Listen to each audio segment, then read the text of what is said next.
તો આજે આપણે રિવ્યૂ કરવાના છીએ ભારતના બંધારણનો, જેનું નામ જ છે સરળ ભાષામાં સમજણપૂર્વક અભ્યાસ.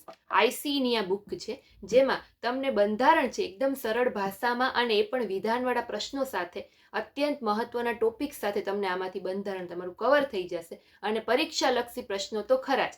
તો આમાં અંદર બધું બીજું ડિટેલમાં શું આપેલું છે, કેવા કેવા પ્રશ્નો આપેલા છે, કેવી માહિતી આપી છે, પેજની ક્વોલિટી કેવી છે, ટોટલ કેટલા પેજીસ છે, બધું જાણવા માટે વિડીયો અમારી સાથે જોડાયેલા રહેજો. તો ચાલો આપણે શરૂઆત કરીએ.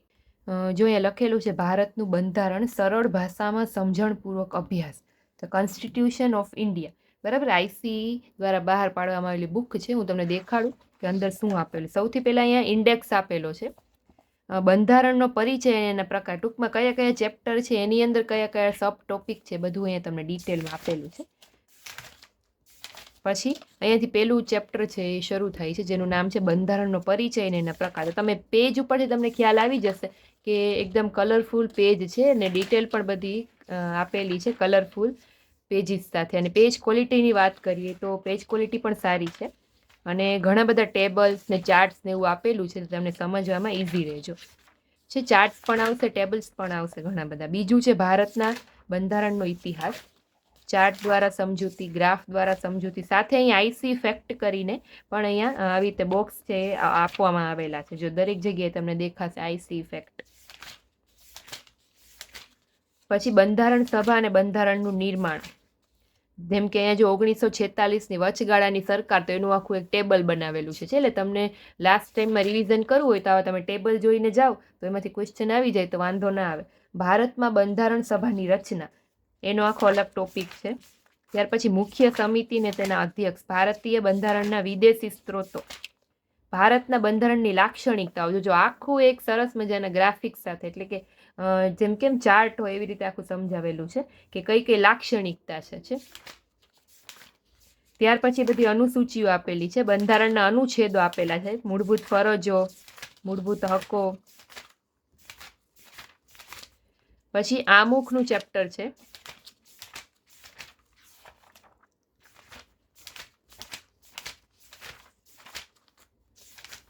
ત્યાર પછી વાત કરીએ તો નાગરિકતા, નાગરિકતા એટલે શું, ભારતનો નાગરિક કોને કહેવાય, બધી ડિટેલ્સ આ ચેપ્ટરમાં તમને મળી જશે.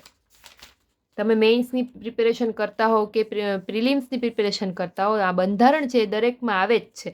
બરાબર, એટલે તમારે આટલી બધી બુક એક સાથે વાંચવી ના પડે, અલગ અલગ બુક, એક બુકમાંથી બધું કવર કરવું હોય તો આ બુક સારી આવે છે. અને પરચેસ કરવાની લિંક છે એ હું ડિસ્ક્રિપ્શનમાં એડ કરી દઉં છું, ત્યાંથી તમે એને પરચેસ કરી શકશો.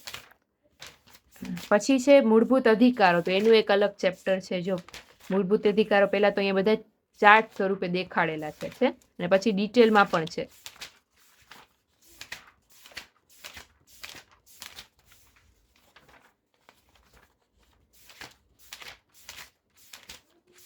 ત્યાર પછી રાજ્ય નીતિના માર્ગદર્શક સિદ્ધાંતો, 12મું ચેપ્ટર છે. મૂળભૂત ફરજો છે, અહીંયાથી તમારે શરૂ થાય છે. મૂળભૂત ફરજો ગ્રાફ દ્વારા સમજાવેલી છે અને પછી ડિટેલમાં આપેલી છે. પછી આ શું, તો કે ભારતમાં અર્ધ સમવાયી તંત્ર શાસન વ્યવસ્થા ધરાવતું સરકારનું માળખું, તો આખું ચાર્ટ આપેલો છે. ત્યાર પછી ભારતના રાષ્ટ્રપતિ વિશેનું ચેપ્ટર છે કે રાષ્ટ્રપતિની ચૂંટણી કઈ રીતે થાય છે. બરાબર, એ બધું. રાષ્ટ્રપતિ વિરુદ્ધ મહાભિયોગની પ્રક્રિયા કઈ રીતે થાય છે, રાષ્ટ્રપતિની સત્તાઓ શું છે, બધું આમાં તમારું કવર થઈ જશે. ભારતના ઉપરાષ્ટ્રપતિ, તો એના વિશે પણ એ જ સેમ બધું છે એમાં. ભારતના વડાપ્રધાન અને કેન્દ્રીય મંત્રી પરિષદ, તો એમાં પણ એ છે ને રિસ્પોન્સિબિલિટી શું છે અને કઈ કઈ સત્તાઓ છે, એની ચૂંટણી કેમ થાય છે. પછી પક્ષ પલટા વિરોધી કાયદો, ભારતના મહાન્યાયવાદી. ત્યાર પછી સંસદનું ચેપ્ટર છે, જેમ કે રાજ્યસભા વર્તમાન સભ્યો 245 છે, રાજ્યસભાના મહત્તમ સભ્યો 250 છે, તો એ બધું આમાં આપેલું છે. ત્યાર પછી સંસદની જે કાર્યવાહી છે તો એનું અલગથી ચેપ્ટર છે. બરાબર, ભારતનું ન્યાયતંત્ર, એના વિશે ચેપ્ટર છે કે ન્યાયતંત્ર છે શું કામ કરે છે, એની સત્તા શું હોય છે, એના ચુકાદાઓ કેવા હોય છે. કેમ કે ઘણી બધી વખત છે ન્યાયતંત્રમાંથી ક્વેશ્ચન આવી જતા હોય છે એક્ઝામમાં. જાહેર હિતની અરજી, પછી ઉચ્ચ ન્યાયાલય અને તાબાની અદાલતો. તો જો અહીંયા જેમ કે 2 કે તેથી વધુ રાજ્યો કે કેન્દ્ર શાસિત પ્રદેશમાં અધિકાર ક્ષેત્ર ધરાવતી ઉચ્ચ ન્યાયાલયો, તો એનું આખું ટેબલ આપેલું છે, બરાબર, એટલે તમને ઈઝી રહે. પછી રાજ્ય સરકાર, ત્યાર પછી મુખ્યમંત્રી અને મંત્રી પરિષદ, એની ચૂંટણી કેવી રીતે થાય છે, એના કાર્યો શું છે, બરાબર, એની રિસ્પોન્સિબિલિટી શું છે, બધું આમ આપેલું છે. રાજ્ય મહાધિવક્તા, પછી રાજ્યનું વિધાનમંડળ, અનુસૂચિત અને આદિજાતિના વિસ્તારો, તો એનું ચેપ્ટર છે. પછી કેન્દ્ર રાજ્ય સંબંધો, એમાં ઘણા બધા જો ચાર્ટ આપેલા છે.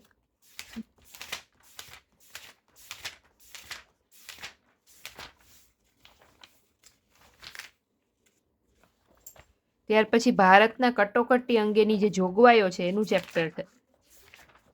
પછી બંધારણીય સુધારા જે થયા છે તો એનું પણ અલગથી ચેપ્ટર છે. સુધારા પણ તમને આમાં બધા મળી જશે. જો ભારતીય બંધારણના કેટલાક મહત્વપૂર્ણ બંધારણીય સુધારા, તો આખું એક ટેબલ આપેલું છે.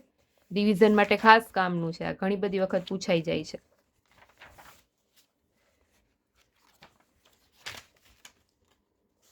ત્યાર પછી આ જે છે શું છે, તો કે ભારતની કેટલીક અગત્યની નિયમનકારી સંસ્થાઓ છે, તો એનું આખું ટેબલ આપેલું છે. જેમ કે સેબી છે, FMC છે, બરાબર, ઈરડા છે, પછી જેટલી પણ સંસ્થાઓ જે છે બધા વિશે ટેબલ આપેલું છે. જમ્મુ કાશ્મીર રાજ્યમાંથી કેન્દ્ર શાસિત પ્રદેશ કેવી રીતે બન્યું એનો આખો ઇતિહાસ છે, તો એ લાસ્ટ ચેપ્ટર જે છે એ આપેલું છે.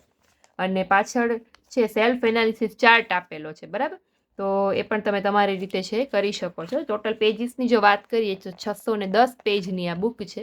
અને ડેમો કોપી છે હું મારી ટેલિગ્રામ ચેનલમાં મૂકી દઉં છું, ત્યાંથી તમે આની ડેમો કોપી જોઈ શકશો. અને પરચેસ કરવી હોય તો લિંક છે ડિસ્ક્રિપ્શનમાં એડ કરી દઉં છું, ત્યાંથી તમે આને પરચેસ કરી શકશો.